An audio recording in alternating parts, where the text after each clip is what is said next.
Dan Yamamah ni pertempuran yang terpenting. Sebab apa terpenting? Kenapa tu? Sebab tentera pertama, Musailamah tadi, mereka mempunyai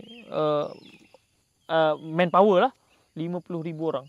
Jadi para sahabat pula lebih kurang 10 hingga 12,000 je. Allah, 1/3 lebih kurang. Maknanya banyak. Tak menang lah ikut logik kita. Kan? Tapi para sahabat, Musailamah sebenarnya dia kuat. Dia kuat sebab dah ada dua tentera, dah dua orang sahabat yang cuba untuk mengalahkan Musailamah, tapi tak berjaya, sehingga Sayyidina Abu Bakar minta tolong dengan Khalid. Khalid bin Al-Walid radhiyallahu anhu. Khalid ni hebat tak hebat, dia ni seorang jenis perang lah. Saifullahil Maslul. Saifullah, pedang Allah yang terhunus.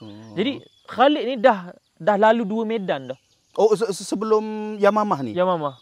Tapi akhir sekali dia terpaksa pergi ke Yamamah untuk bergabung dengan sahabat-sahabat. Ni dah bergabung ni. Bergabung dan berjaya kalahkan Musailamah Al-Kadzab. Dan dia terbunuh dengan seorang sahabat Nabi yang Nabi sedih bila tengok muka dia. Iaitu Sayyidina Wahsy.